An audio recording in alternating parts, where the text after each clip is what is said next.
free capital movement weakens labor's bargaining power. Why? Because labor is less mobile internationally than capital. So capital can always threaten that you better accept my deal, otherwise we'll go to another country. Labor cannot give that threat credibly.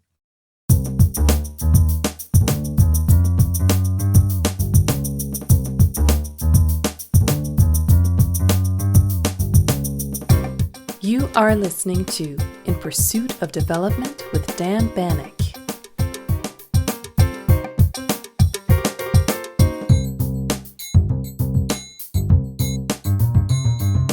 My guest this week is the eminent economist Pranab Bardhan, who has undertaken pioneering research on international trade, the political economy of development policies, decentralized governance, and the political economy of development in China and India. Pranab Bardhan is the Distinguished Professor Emeritus of Economics at the University of California, Berkeley. We began by discussing the role of globalization in reducing world poverty and the main findings of his forthcoming book from Harvard University Press, A World of Insecurity, Democratic Disenchantment in Rich and Poor Countries. We thereafter discussed the democracy-development relationship and the China-India comparison before focusing on the corruption-development relationship. Thanks for all the positive feedback we've received in the past few weeks. Please continue to contact us by email or on social media with your questions, comments, and suggestions. I hope you enjoy our conversation.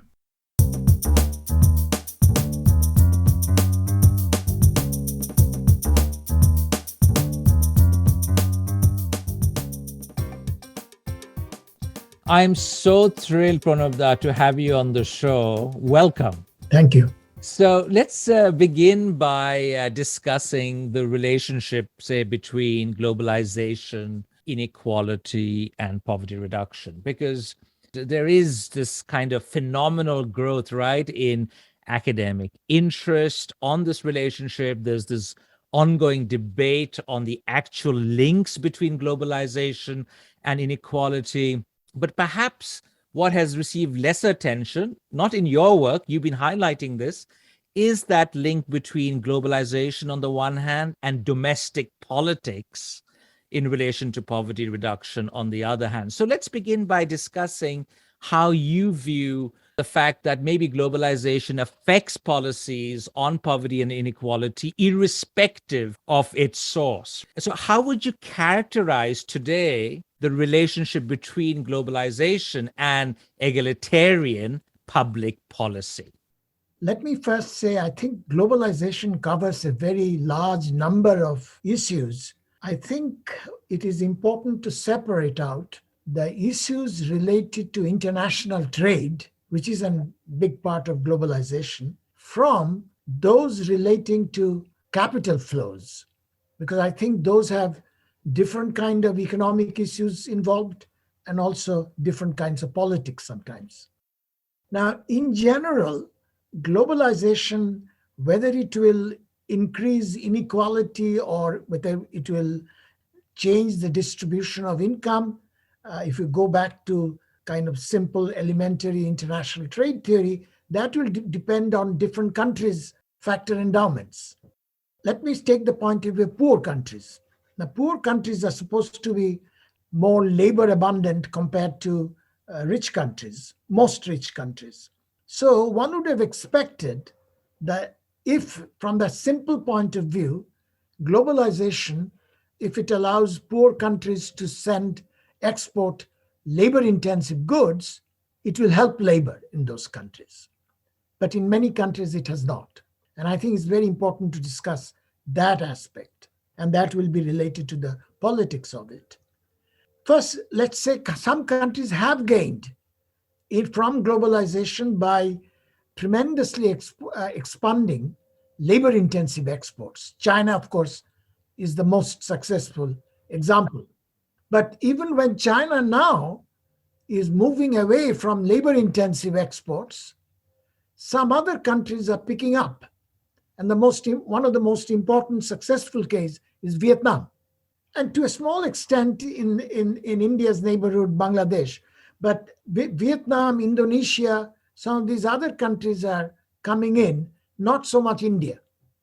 And I think it's important to understand that, and therefore you will see the who is gaining and who is not will be related to that question.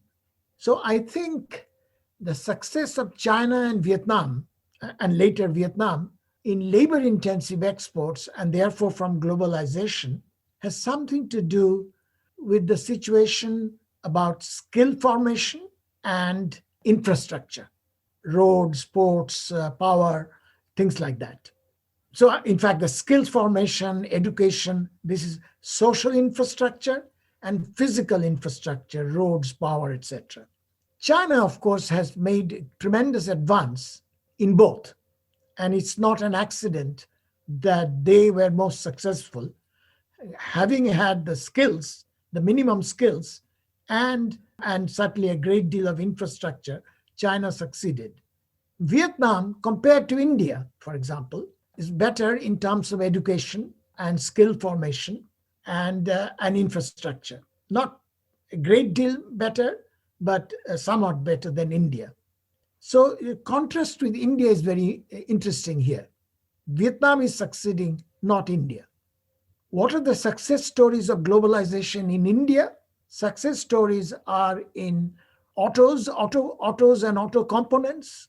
Success stories are in pharmaceuticals. India is the pharmacy of the world, they say now. Right. Well, mostly in generic, the cheaper end, and software. So these are the success stories of India.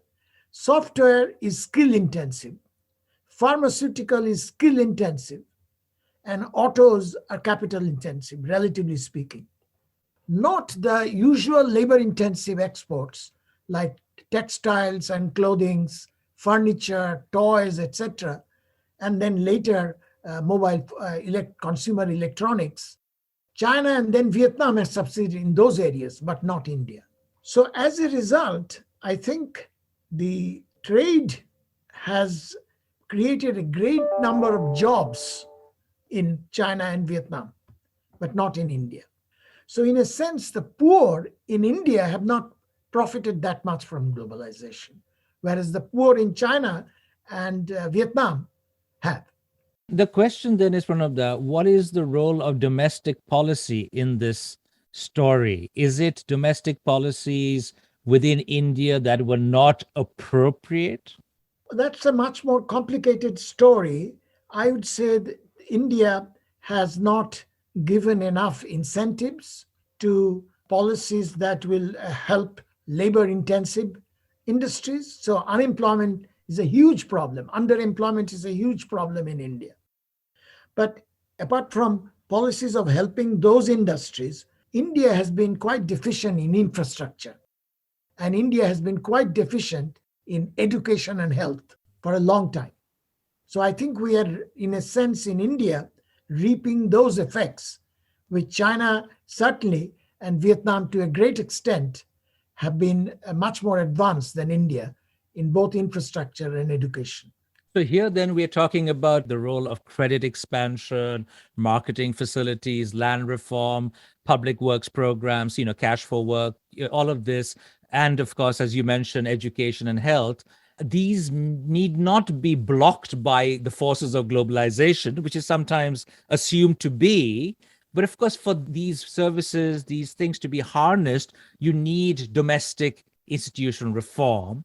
You need committed visionary political leadership, but you also need popular participation, you need the administrative capacity, all of this, but that is not happening in many countries. Right. I would say many countries, India certainly is the largest of those countries, but many countries in Africa, sub-Saharan Africa, facing exactly the same problems. So going back to the issue of globalization, so the poor in these countries, latter set of countries, are not benefiting from the trade aspect of globalization. And there's one other issue about education that I wanted to mention.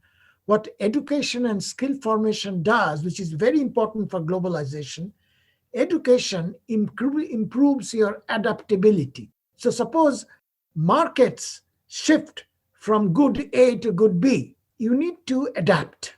You need retraining. You need, when you are educated, it's easier for you to adapt. You and I can adapt whichever country we are in. I think an unskilled laborer might find it much more difficult, particularly in terms of production, new lines of production. So I think the adaptability and retraining is very important in globalization. Let me give you an example from a rich country. And in the rich country context, United States, the poor in United States have actually suffered from globalization, what in the United States is called the China shock because of the Chinese goods. But because of the education compared to other rich countries is less advanced in the United States, I'm talking about the education of the poor, they are less adaptable. They cannot easily shift from one job to another. So this adaptability, which comes from education plus retraining. Let me contrast that with the kind of countries you live in, say Scandinavian countries, say Denmark. Denmark has a very good active labor market policies for retraining. So when your skills become obsolete in one line of activity, you can quickly move through the state helped retraining facilities. United States doesn't have that much.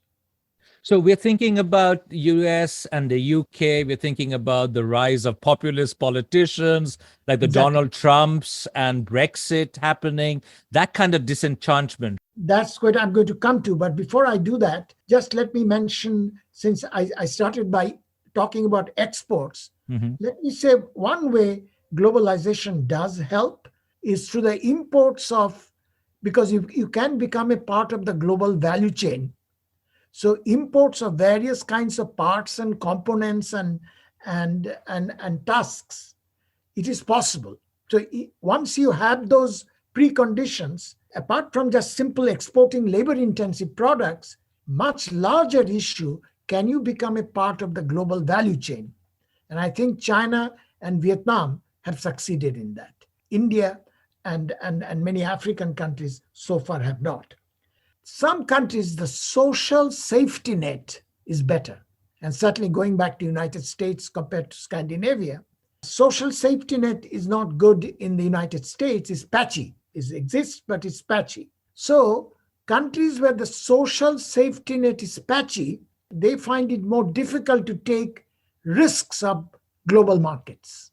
So in a sense, Scandinavian countries are better equipped to face the risks of the fluctuations and job displacements in the global market. Scandinavia is much better equipped compared to United States. The same thing is the case in countries like India. India, of course, the safety net, the social safety net is much worse than the United States even. So as a result of globalization, you have this peculiar thing, and I've seen studies. In fact, one of my students did a PhD on this. Trade expansion and then imports of components, etc., improve productivity by wiping out large number of unproductive, usually in the informal sector, unproductive firms, they got wiped out. So when they get wiped out, the average productivity in the manufacturing sector in India improved, but it didn't help the poor. Because when they get wiped out, who get wiped out is that low productivity informal sector firms. So they go and then crowd the non-traded sector. So poverty does not get helped very much, even though productivity improves. This is a peculiar paradoxical thing.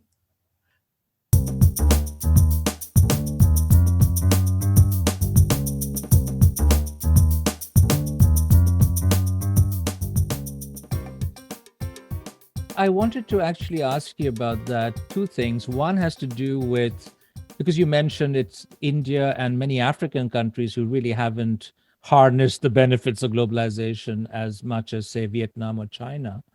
So one aspect has to do with the kind of dependence of low-income countries on primary commodity exports. Of course, the prices of these often fluctuate very wildly. And the second has to do with what you just mentioned, the huge amount of people in the informal economy. And we've seen this during the COVID pandemic in India. It's a great example of how, people working in homes as domestic helps in Delhi were suddenly told to leave, Right. and there was this huge migration. And my friend, the late Arjun Sengupta, of course, chaired a commission in India on the informal economy. There's been quite a lot of at least academic attention, but it seemed to me that policymakers were somehow awakening to the challenges of the informal sector when the pandemic happened. So the role of primary commodities and the role of the informal sector in explaining this lack of benefits from globalization. When I said the social safety net is missing in India, is missing in reaching out to these informal sector people. Mhm. In fact, many of the micro enterprises in the informal sector got completely clobbered by the pandemic. And in general, they don't get that much help. But let me just, one remaining thing about globalization, I'll go then shift to the other topic. Remember, I said globalization, I was talking about the trade aspect. Yes. There's a very important capital flows aspect of globalization. And there, I think globalization, making capital flows completely free, can hurt the poor very much. In fact, can hurt even rich countries. So what happens is that free capital flows, particularly for poor countries, increases macro instability because this capital comes in and then goes away at very short notice. And in fact, right now, this is happening with the American interest rate going up, announcement of American interest rate going up, already capital has started moving. So this capital is extremely volatile. And that leads to a great deal of macro instability. But much more than that, free capital movement weakens labor's bargaining power. Why? Because labor is less mobile internationally than capital. So capital can always threaten that you better accept my deal, otherwise we'll go to another country. Labor cannot give that threat credibly. So free capital movement, other things remaining the same, weakens labor's bargaining power. And that is a major effect on the poor.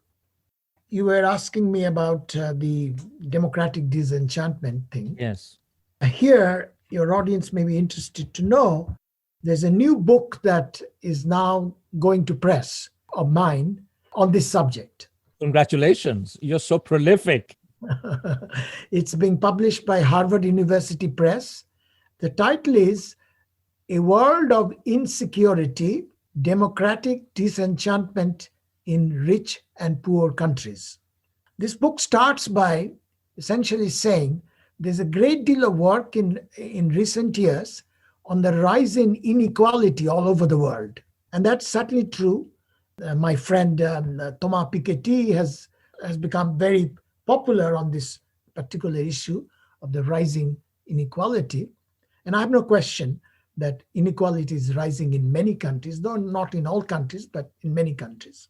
But to me, a lot of people connect that rise in inequality with the rise in populism, which also happened at the same time, roughly. Rise in populism that you've already referred to, in case of Trump, Brexit, and even when it has not captured the power in some European countries, right-wing parties have become much more important, say, in many countries. France, they are now an important contender in the next election.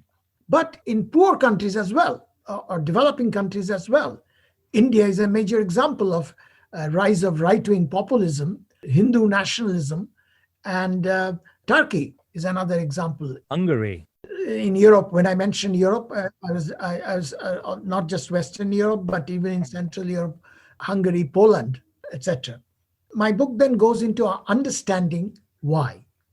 So in that sense, there's a disenchantment with liberal democracy. So usually people say it's because of the rise of inequality. One of the main points in the book is that it's not so much the rise of inequality. Yes, there has been rise of inequality, in a sense, the poor working class people, they are not that much bothered about what's happening to the top 1%, because the distinction is between top 1% versus 99%. I think the poor are worried much more about the insecurity, economic insecurity certainly, but I'm going to talk about another kind of insecurity also. They are worried about insecurity in their own lives. They're not that much bothered about the top 1%. They have no idea of the top 1%, how they live, and so on. So it's the insecurity. So the whole book is really about populism or democratic disenchantment arising out of insecurity rather than inequality. Now, what kind of insecurity? The book is, of course, first starts with economic insecurity, loss of jobs, incomes, etc. By the way, both in rich and poor countries, in the United States, for example, or in Britain or in parts of Europe, I've already talked about the China shock. People lost their jobs, but since lack of adaptability, they could not move easily to other jobs. In India, we have already talked about it because of the lack of expansion in labor-intensive industries. Unemployment is a huge problem. Unemployment and underemployment. In fact, what is happening now in India, many of the people who have even stopped looking for jobs, they know there are no jobs. So in fact, India now has one of the world's lowest labor participation rate. So of the working age population, only about 43% people are in the labor force. They have stopped looking for work even, because the definition of labor force, if you're looking for work, you are included in the labor force. But many people have dropped out of the labor force. So there's a huge unemployment, underemployment problem. And to some extent, that's true of the unemployment and underemployment problem is a huge problem in Africa, sub-Saharan Africa also. In Latin American countries, it's somewhat different. There is left-wing populism sometimes, but I'm more interested in discussing at the moment the right-wing populism. The left-wing populism, the extreme example in Latin America is Venezuela. But right-wing populism has come out of these issues of job losses and economic insecurity. The working class find this is a huge problem in their life, which the traditional parties have not been able to solve, so they are moving to populist. But the immediate question that comes to your mind is, why are they moving right, not left? Whether it's in Europe or the United States or in India. I have an answer to that. Go ahead. So I'm thinking it is what has traditionally been the focus of right-wing parties: law and order, security, immigration control. What do you think? Yes, and that's where I'm coming to. And I'm saying here you cannot explain only by economic insecurity. The other kind of insecurity I discuss a great deal in my book. I'm giving it a general name, but it includes some of the things that you just mentioned. I am calling it cultural insecurity of various kinds. And in Europe, immigration is a major cultural insecurity issue, because they think they had a traditional culture which is being disrupted by these people who are coming from elsewhere with a different culture. And so immigration can be an issue of economic insecurity, but it can also be an issue of cultural insecurity. In fact, I would say it's more cultural than economic. And again, compared to United States to Europe, there's big difference. One is, since the social safety net is much stronger in Europe than in the United States, you will see the immigration issue is the major issue in populism. Whereas in the United States, immigration is one issue, but the China shock, job loss, is a major issue. At least when there is a job loss in some West European countries, the safety net being there is less salient as an issue. So the cultural immigration issue becomes much more important. I think at this point I should mention what exactly do I mean by populism. There are various meanings. The particular sense I'm taking populism to be populism that gets is impatient with liberal procedures, liberal institutions, populism that goes into what is called majoritarianism. A majority community tries to become dominant, tries to ride roughshod over minorities. And related to that is the issue of ethnic nationalism, which I think is a very important aspect of populism. In fact, I have whole chapters on this. So, for example, in India, in the United States, the nationalism that was emphasized was one of what I call civic nationalism, nationalism that is based on pluralist values embedded in the constitution. The Hindu nationalists in India want a different kind of nationalism, which is ethnic nationalism, which is the majority community, which is Hindus, is the majoritarianism. And the same in the United States. It has a constitutional nationalism, civic nationalism, but the new right-wing populists want to emphasize the white nationalism, the majoritarian. Now, once you talk about culture, culture, of course, is different in different countries. Even if the economic issue is similar, like lack of jobs, job displacement, cultural response to it is different. So let me give you an example. In the United States, in UK, which groups are going to the right-wing populists? You will see in general, these are more rural, less educated, older people. In UK, the Brexit, if you look at the support base of Brexit, more rural, less educated, older people, not people around London. People around London did not vote for Brexit. It's the Midlands and the Northern. Same with the United States. The more rural, less educated, older. Contrast that with India. In India, the right-wing Hindu nationalists, the BJP, the major support base is quite often urban, younger. Because of the cultural thing is different, you get different groups. If you go to Turkey, again, it's not like India. In Turkey, the major support base for Erdogan is rural and less educated. And it's very interesting to contrast Turkey with India in this context. BJP has major support in the big metropolitan cities. Delhi, I'm talking about the last national election, 2019 national election, major support in Delhi, Mumbai, etc. If you go to Turkey, Erdogan does not get support from Istanbul or Ankara. The major metropolitan cities in Turkey are not in favor of this right-wing populism, Islamic populism in Turkey. So I discuss different cases of cultural populism that way, but democratic disenchantment is taking place in all these places. But essentially going back, let me say, I first discussed the economic insecurity issue, which is different, qualitatively different issue from economic inequality issue. And then I go into cultural insecurity. And then cultural insecurity takes different forms in different countries.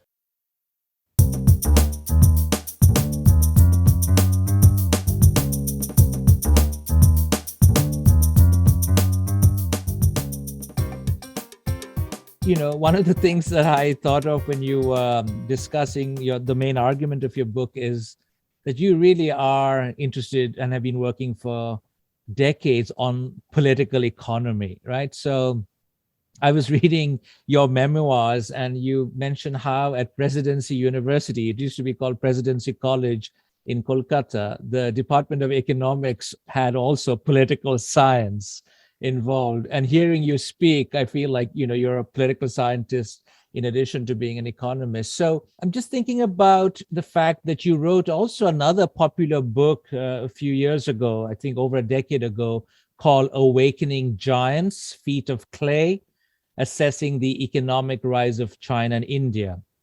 And when you think about what you just said about, the democratic disenchantment in rich and poor countries, obviously the question is, how does this play out in democratic versus non-democratic settings? And in the Awakening Giants, of course, you discuss the relationship between democracy and development, but you also caution people from reaching too quick a conclusion that authoritarianism is good or democracy is bad. So in hindsight, it seems that this new book is like a follow-up, a volume 2 of that Awakening Giants book. How do you see then that relationship, this disenchantment within democracies and in non-democracies? In fact, this book has one long chapter on the title, I think, called The Temptation of Authoritarianism. Mm-hmm.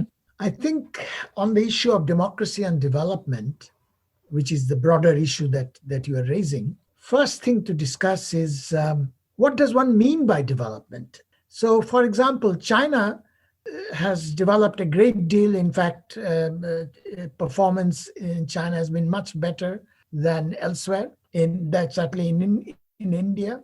But in China, the leaders know what is good for you. If you're a poor person, the leaders know what is good for you. Okay. By and large, their judgment have been good in respect of what the poor people may want. They may not do what you may want. I call this the infantilizing of the poor. We know what is good for you. We'll give it to you. The benevolent leaders. Benevolent leader. Same in Singapore. The leaders know what is good for you. Now, do you want that life? So I think that's very important too. If you say, oh, per capita income has gone up, poverty has declined, and so on. But is that all the people, poor people really want?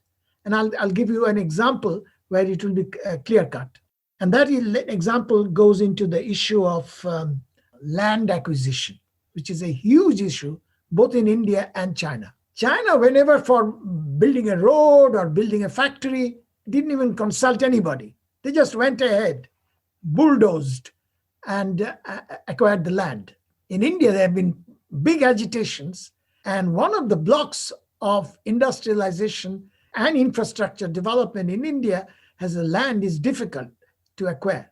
It's not just land for road building or land for factory building. This also involves environment, because manufacturing and mining often degrades the environment. So there have been many cases in India where the tribal people have protested.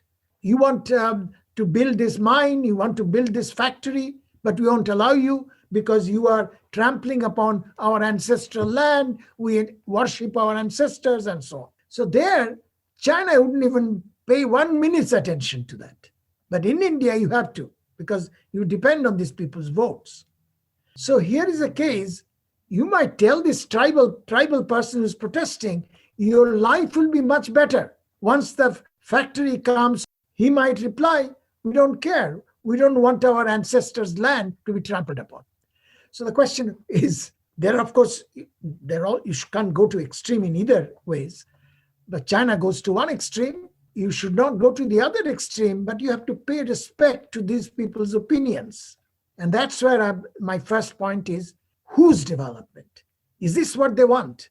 So don't infantilize the poor. Number two, of course, democracy is very slow. In deciding on anything, it takes a lot of time. The democratic deliberation process is slow. China can decide on something in 1 day or less than a day. But the question is, this is related to the question that I mentioned just now, is this legitimate? I think the legitimacy of the decision that you are taking is very important in development process, in my judgment. So democracy's decisions are slow, but I think more legitimate. Legitimate from the point of view of downward accountability, whereas in China, you don't have that. But there's another aspect of this decision process that I want to go into. In China, because of this kind of decision process, what happens in times of crisis, they overreact. The leadership overreacts, suppresses information, and act heavy-handedly. And this suppression of information is very important in the development, in the decision process. So I'll give you two examples. One is from the recent COVID pandemic. So remember when it started in Wuhan, China, in December 2019. you know probably about this doctor, Chinese doctor in Wuhan, who started telling people, look, what I'm seeing, this is not ordinary pneumonia. Well, people are talking it's pneumonia. He says, no, it's a different virus. He kept on telling everybody, but people didn't listen because they didn't want to rock the boat. They always have a tendency to suppress bad news because the leaders don't like bad news. They shoot the messenger. In fact, in this case, this doctor who was trying to warn everybody in Wuhan, he got arrested by the police. On what charge? He was spreading false rumors. As a result, China got delayed in finally waking up to this new pandemic.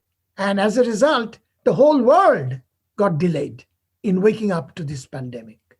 So it's not merely affected China, it of course affected the whole world, this delay. So this choking of information in decision making, I think is very an important negative thing about authoritarian countries. Let me give you just one other example from China.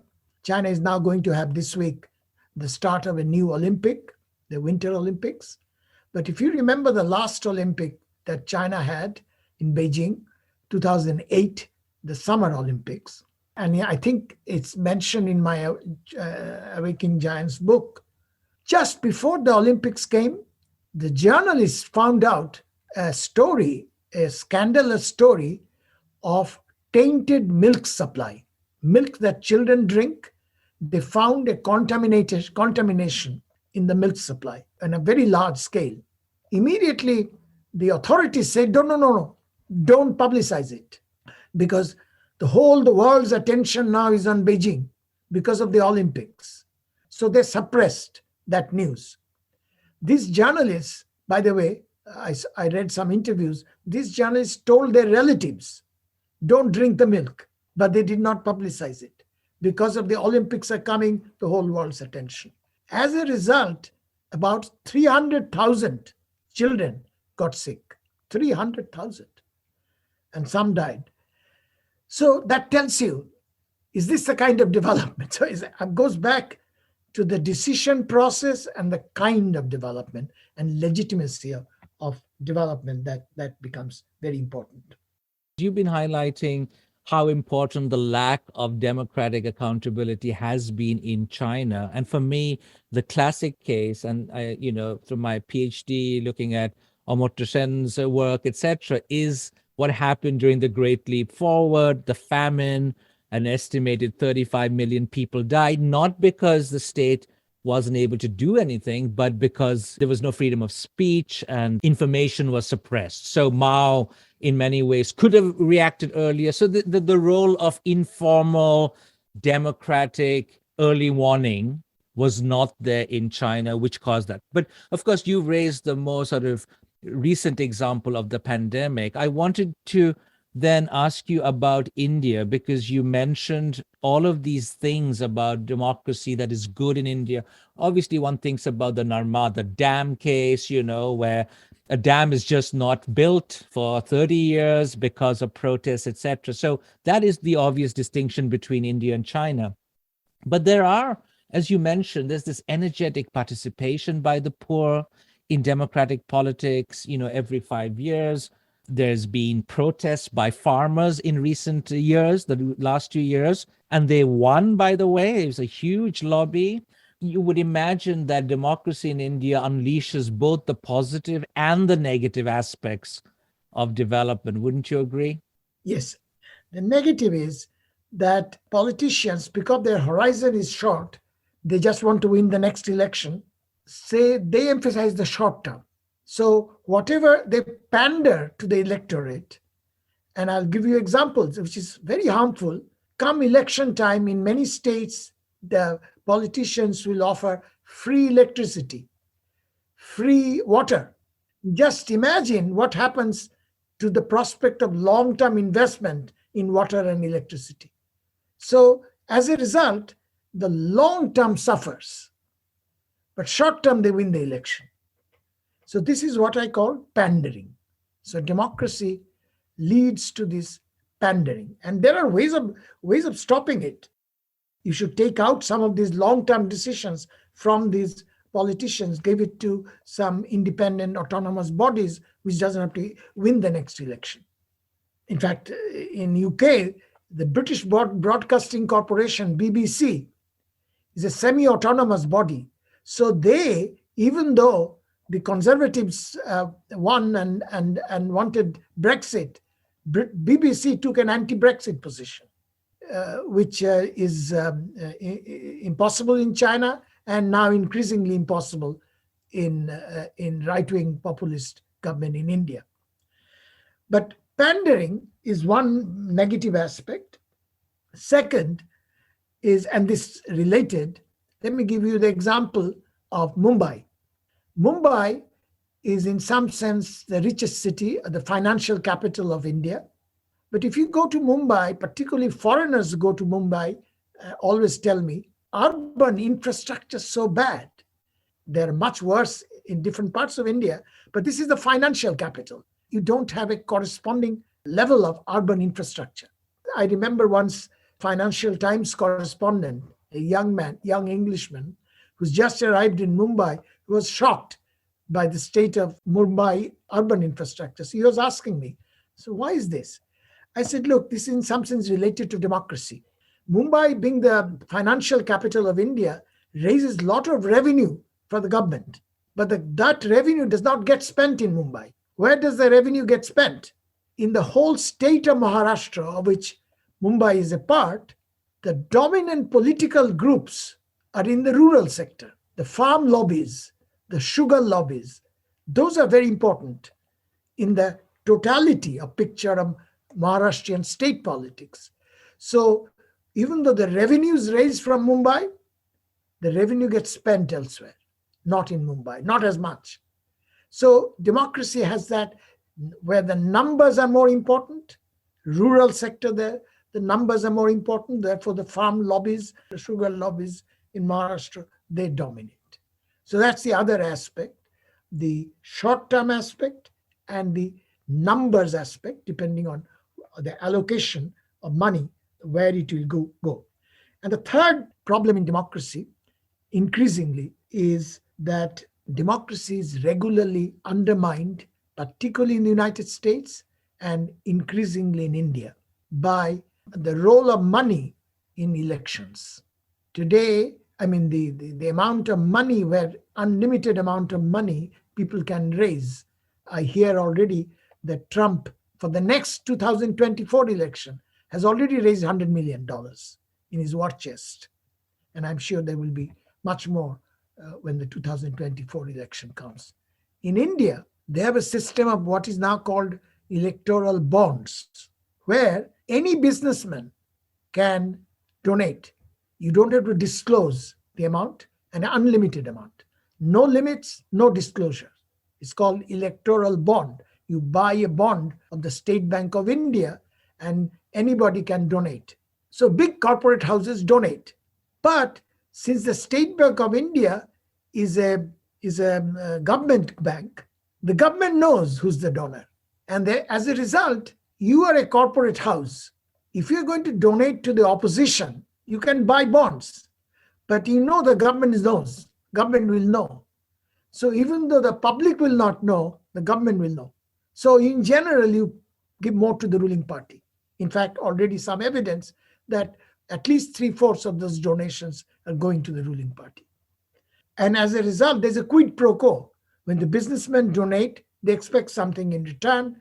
And therefore, in fact, some people say in the United States, laws are for sale, goes to the highest bidder. So that's another bad aspect of democracy.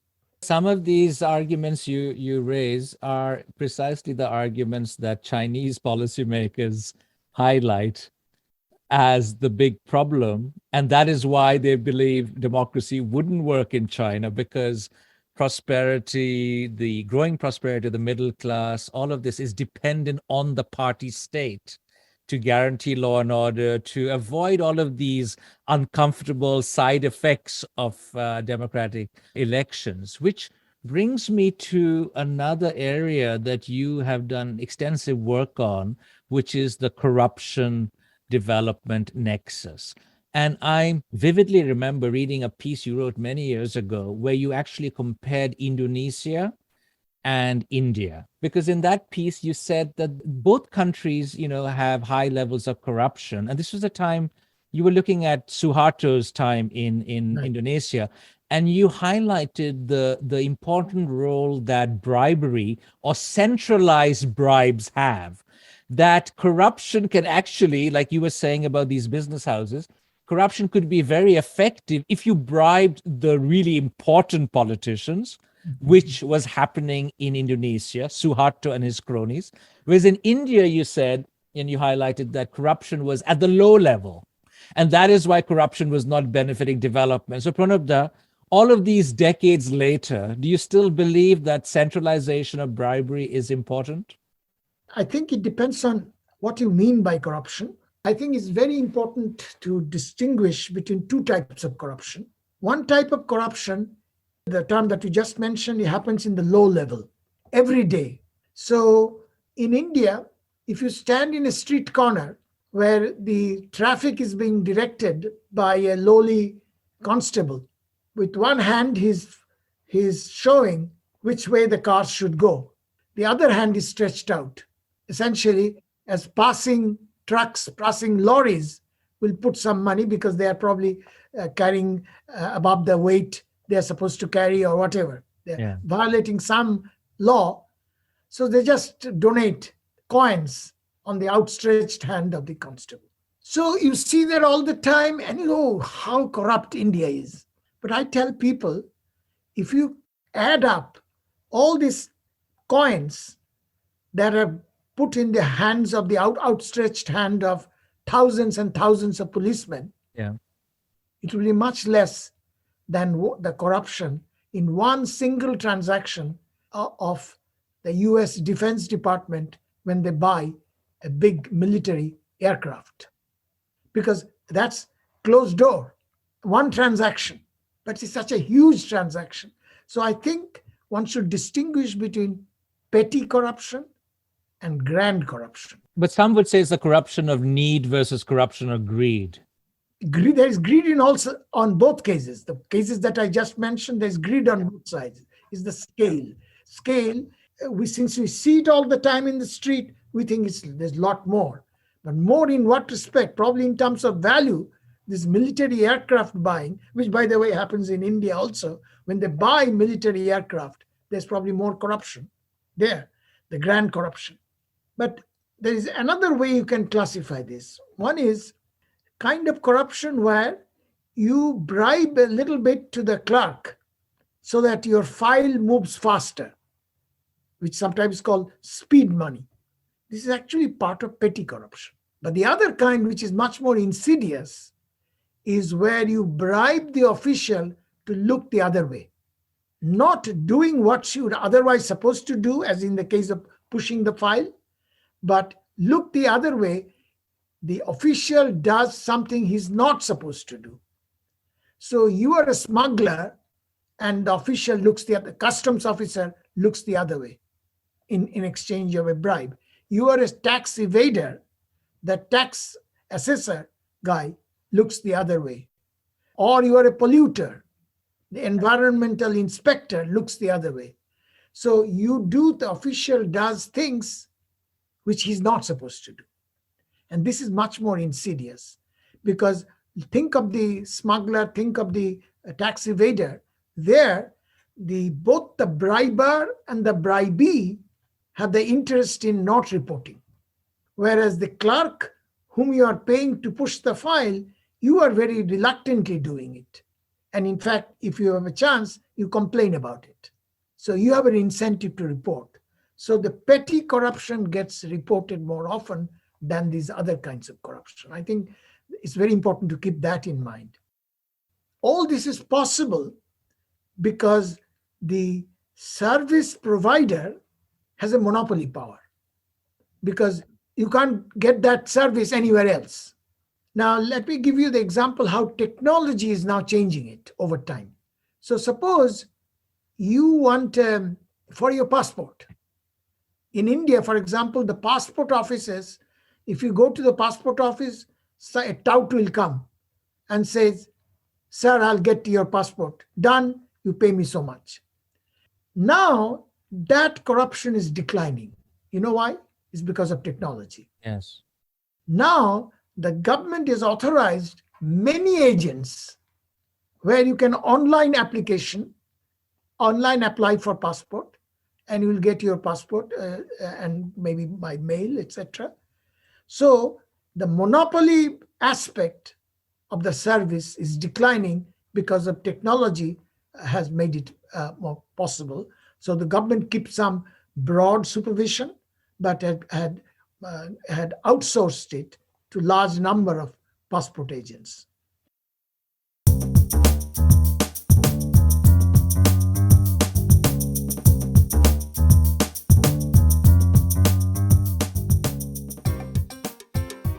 I'm still wondering, Pranab, why is it that, in many instances, corruption is actually oiling the machinery, where speed money helps, where access money is good. And I'm thinking about China. Obviously, if you look at China, India, that relationship or that distinction, both countries have high levels of corruption, but on every development indicator, China is better than India. Could you say whether some forms of corruption are more beneficial than others? Well, the greasing point that people say is certainly get things moving, but there is a long-term effect of that. And this is a long-term effect I also discuss in this paper on corruption of mine that you referred to. I think sometimes corruption is there when you think everybody else is corrupt, which is essentially in economics is a coordination failure problem. When I think that other people are honest, I then think twice in being dishonest. So this, even it helps to grease that aspect, it creates an atmosphere of everybody being corrupt. So corruption becomes very difficult to get rid of. But the other aspect that you are emphasizing, which was in my original article, the centralization aspect. I think centralizing certainly gets rid of some anarchic aspect of corruption. Suppose you have to get your some license or whatever, you pay somebody, and then after you finish your payment, somebody else says, oh no, you have to pay me too. And then somebody else says, you have to pay me. Because a lot of officials have some veto power. This is the decentralized aspect that I'm talking about. That may increase corruption. In fact, let me tell you an anecdote. In Delhi, somebody whose file was blocked in some office, he called a friend who is high-powered in that office. He said, look, my file is blocked. Can you do something about it? This friend said, sorry, I can't help push your file. What I can do, if you want me to stop a file, I can do that. So the stopping power of the bureaucrat is important. But I call this in one paper, I called it multiple veto power system. And Indian bureaucracy has that multiple veto power system, which the Chinese doesn't have. Chinese, the higher up officials, you cannot, a lower down or somebody else there you cannot veto it. Yeah. So I call it the decentralized, the anarchic part of corruption is less in China. However, for a different reason, China has more corruption. And that is, well, of course, China is richer, so each deal is much more money to be made out of it. But even apart from that, because there is no scrutiny, if a party, a big boss in a party, want to have a corrupt deal, and I'll just give you an example of a recent paper. There's a lot of data on Chinese corruption. No newspaper is going to write against it.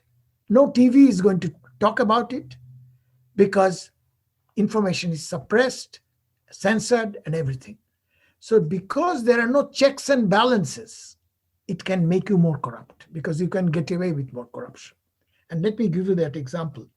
In a recent article, 2 Chinese economists have written this, and these data are from millions, not just thousands, millions of land transaction data.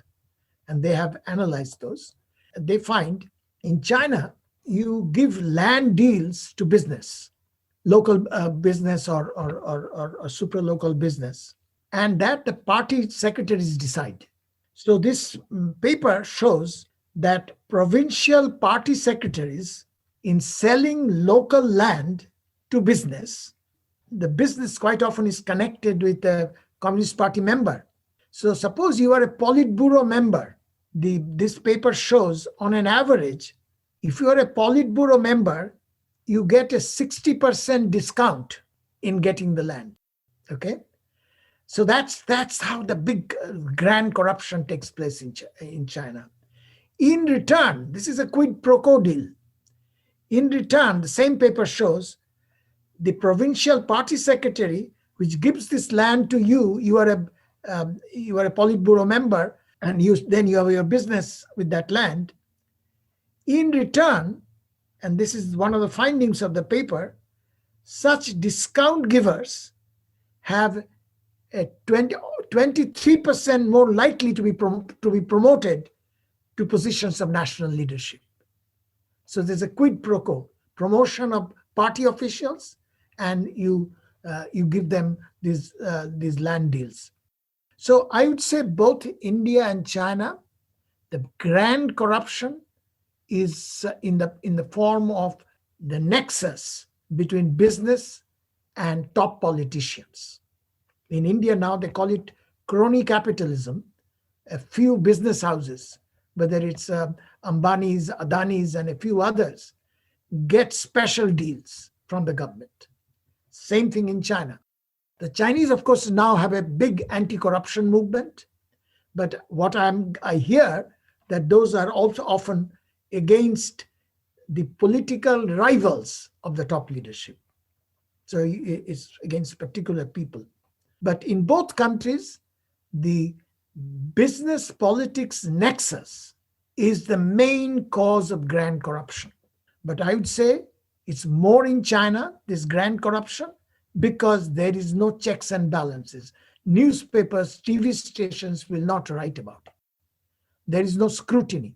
There will not be public movement like what in 2012, there was an Anna Hazare movement in India. Impossible to think about in China.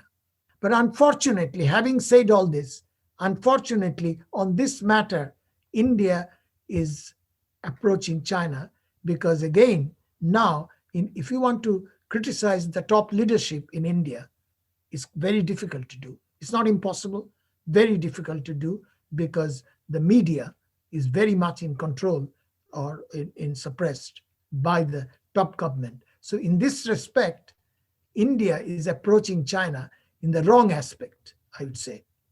You've been working on development issues for decades. You've had this distinguished career from Cambridge to Berkeley to MIT, India. You've been teaching development economics, political economy for all of these years. When you now think about the immediate future, given that we've been in the pandemic, a lot of the development progress that we had achieved over the years, some of it has been reversed, some of it has been halted. People are talking about the rise of China, the rivalry between China and the United States, how India is hedging its bet on the Quad. There are all of these changes in world order. So when you sitting in Berkeley now, on Berkeley Hills, thinking about world development, what are your thoughts about the immediate future? Where are we going to see the next sort of big shift? Is it the growth of the Chinese economy? Will it stagnate?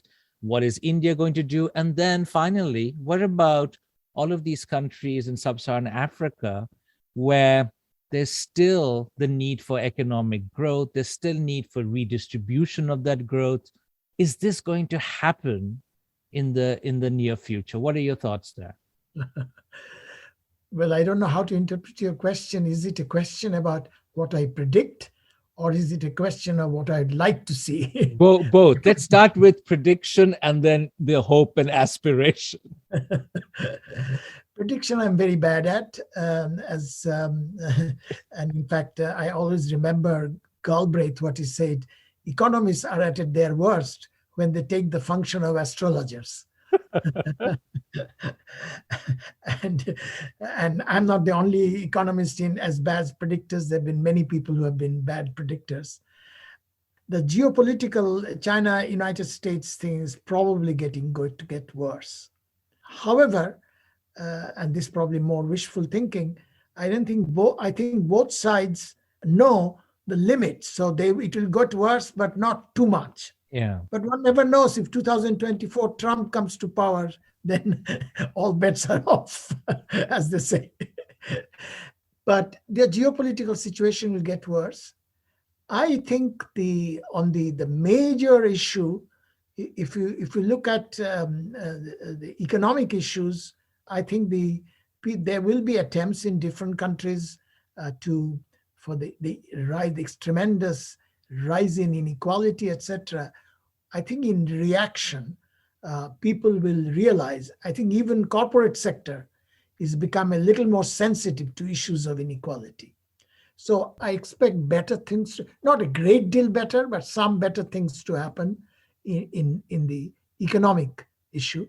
In the issue of environment, which is the looming problem, economic as well as social, there I am less hopeful. Or I would say my prediction is not as rosy as some other people have. I think there will be actions. In fact, there's a lot of popular movement, certainly in the Western countries. There will be some measures will be done. But I think the international coordination that is needed, it's a global public good. Environment is a global public good. So international coordination, my prediction is that will only happen to a very limited extent. That there will be some improvement, but I think the next 100 years, the global temperature is going to go up by much more than this 2% that people are aiming at. And even that, people are promising, but not keeping to those promises, etc. In terms of what I hope will, in fact, last chapter of my forthcoming book is on that, the policies to be taken. I talk about both rich and poor countries, but I do emphasize international coordination, various aspects of international. And international coordination is happening. For example, even as recently as a few months back, the different countries agreed on a minimum tax rate on the corporations, 15%. So there are issues of agreement, but environment will be more difficult to come to agreement on. But I think there will be some progress. I think apart from the environmental problem, the major problem in all countries, but particularly in developing countries, is that of employment. And I shudder, and this is where, going back to the quest prediction, I shudder to think in Africa and in countries like India and parts of Latin America, the unemployment and underemployment problem is so huge that it is going to explode in the politics. Already you see that. In fact, in the right-wing populist, right-wing parties in India, the youth gangs, lynch mobs. Who are these? These are unemployed people. So they go and do these things for the gangs which are affiliated to the ruling party. And this will happen all over. What people can do will much depend, apart from tinkering of policies, I think which way technology moves, the way artificial intelligence and other technologies are moving is going to displace jobs. And I think this is where a very important aspect, and I discuss this in my book, is there are ways of trying to move technology in some directions. In fact, the economist Daron Acemoglu is writing quite a bit on this. He's saying that we are getting artificial intelligence and other in the automation direction. It need not move that way. Instead of labor displacement, you can have labor enhancing technological progress. Technological progress will create more jobs rather than displace them.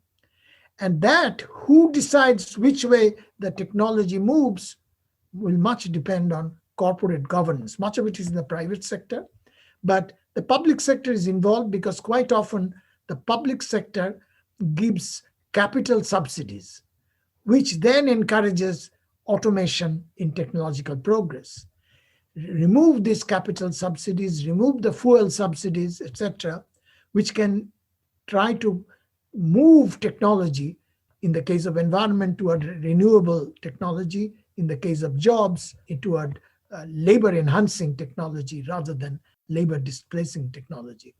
So those are areas where I would concentrate on: international coordination in environment and trade and intellectual property kinds of issues, and in these technology policies, and in these job policies, etc. And in fact, whole of my last chapter of my book is forthcoming book is on these issues. Well, I can't wait to read your forthcoming book. I hope it comes out soon. It will be coming out at the end of this summer. Oh, great. I've had such a great fun speaking with you today, Pranab. You've inspired me over many years, and as you have many students and colleagues, I'm sure, all over the world. So thank you so much for taking the time to speak with me today. Thank you.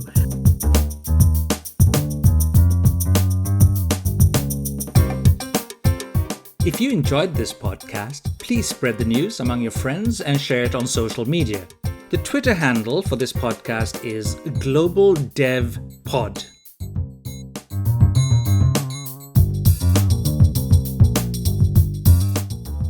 Thank you for listening to In Pursuit of Development with Professor Dan Banik from the University of Oslo's Center for Development and the Environment.